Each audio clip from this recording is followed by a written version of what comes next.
Hello, everyone. This is News Now from the Belmont Journal and our weekly segment with Franklin Tucker, editor of the Belmontonian. And I'm your host, Mike Crowley. So first up, the Select Board has been debating, will Belmont have or continue to have an elected town treasurer, or will we become a town with an appointed town treasurer? Franklin, what's the debate about? Well, it seems like a very straightforward question, and it certainly is. I mean, the select board is more. Each member of the select board has said that they would support an appointed town treasurer. Where this gets all confusing is that we currently have an elected treasurer, and that's Floyd Carmen. Right. And he stated earlier that he was not going to be running for the select board for the town treasurer. Now I think he's taken that back. He hasn't really come out forward and decided what he's going to be doing. But the real issue is, should the town discuss this and pass it? Should the town meeting pass this change in governmental in their government at the special town meeting, or should we do it at the annual town meeting? If we do it at the special town meeting, which is only 4 weeks away through 5 weeks away, it really does that give the public or the town meeting members enough time to understand what the issues are?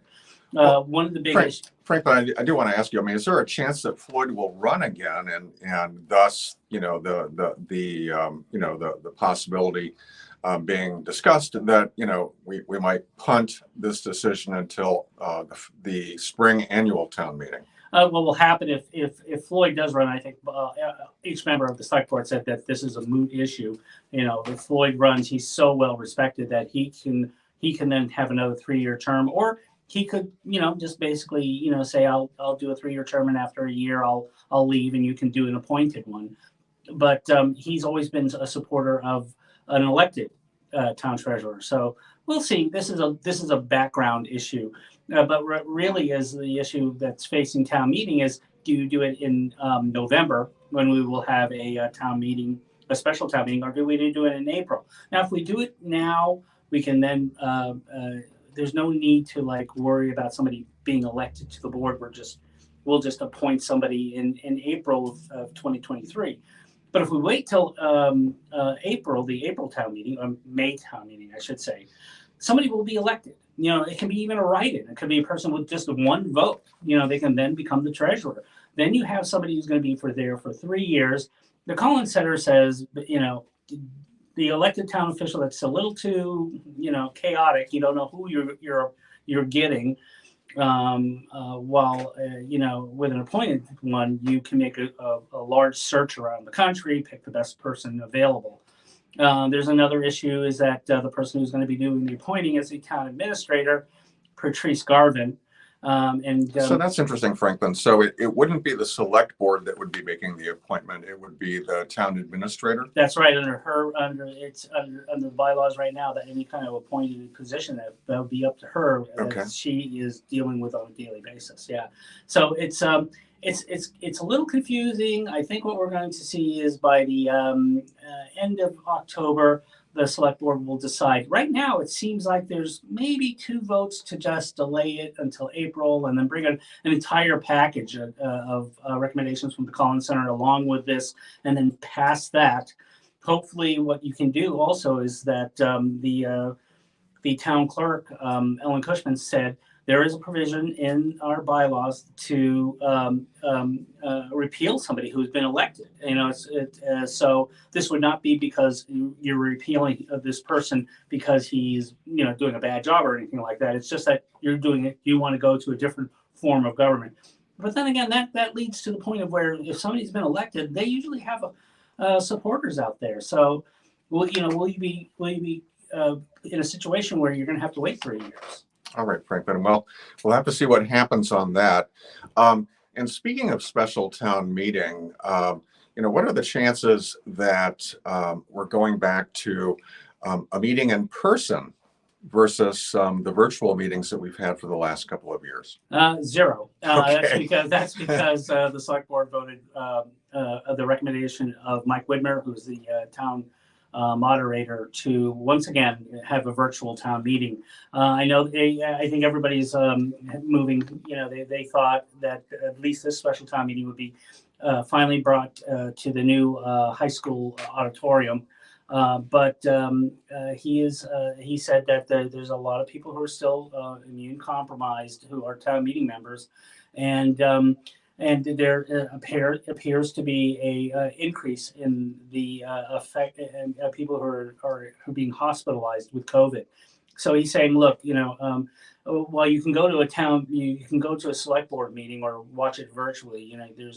We don't have that ability with town meeting. We either have to have one in person or one virtual. So they're going to do virtual again, just because we don't have. He and the Board of Health have been discussing this, and they said we're still not confident that this wouldn't cause a problem. All right, Franklin. So let's move on and talk about the Rink. They've been doing some fundraising. What can you tell us? Well, the fundraising committee came before the select board and said that not only did they're just under $2 million in fundraising, but they have. And this is the interesting thing, they have a lot of people who are just eager to put something in, to either get their name on the scoreboard or on a plaque. They're really excited about a rink, but they're telling the fundraising committee, come back on November 9th, the day after the election. Now, why is that, Franklin? Because if people had a sense that the rink was going to attract a lot of private donations, wouldn't they be more likely to support it at the ballot box? I think that's what they wanted to bring forward is the notion that there are people, there are companies and corporations, not national corporations, not like Coke or anything like that. It won't be the Coca-Cola rink. But there's a lot of companies who want to be part of that, and what the fundraising committee said is that they're seeing not just in Belmont but around the area, like in Cambridge and in Boston. So there's an eager portion out there of businesses who want to support the rink, but they're not going to spend the time and effort. For a lot of these corporations, it takes a year, 6 months before if they're going to make a large donation to the rink. So they don't want to start that process unless the rink does pass. I see.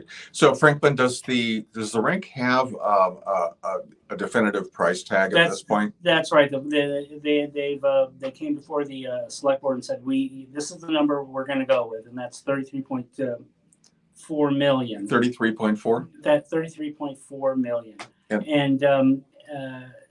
And that's after a lot of value engineering, but they also made the point that if in the future they want to put in some things that were removed, like the mezzanine or the locker rooms that were taken out, they can still do that because it will be easily to be put into that new facility because they'll build it out that area in a rough form. Okay, so we could see, based on, both the donations to date of about 2 million plus potential donations that may still come in, we may see that figure come down further. And if the rink passes and they receive the maximum amount of their donations, you could see that rink price for being paid by the residents go below $30 million, which would be a real accomplishment. Okay, Franklin. So the Beech Street Center has a new director. A new and a very familiar face. Okay. And it's Diana Bevelman, and she's been the long time assistant there. And there was some controversy. Some people were wondering, who should be making this decision? Should it be a hiring committee rather than, again, Patrice Garvin making the final decision? Oh, it was Patrice. And again, it wasn't the select board. This was a decision by the town administrator. That's right. And there were some people at the senior center who were saying, look, shouldn't we be doing that? Shouldn't the people who actually being served by this have that opportunity or a larger responsibility? But it turned out that it was the person that everybody liked and everybody is going to feel very comfortable with. So it's a good choice, and I think the controversy has ended. All right. So we should see some continuity there. Now, I understand that Belmont Light will be having a public forum later this month. That's right, and it's going to be a very important one. You don't have to be a news hound to understand that electrical prices throughout the world are increasing. In Europe, they're going to see a 40% increase, 30% increase in their electrical rates because of the disruptions due to the war in the Ukraine.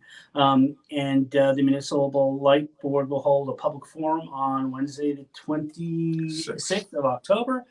And what I've heard so far is that they're expected to inform the public that you could see a 16% increase in your electrical rates for this winter. And now that sounds high, Franklin, but it's not as high as we've seen in some other parts of the country, including Massachusetts. That's right. There are other, and in fact, the major Eversource. I believe Eversource is the electrical people. They're going to show a much higher increase. So Belmont Light is it is 16%, but it could be far worse. And like we said, in Europe, it's they're going to go through a really bad winter. So bad news for those pinching pennies, but it could be a lot worse, and we're thankful that it isn't worse. That's all for now. Thank you, Franklin.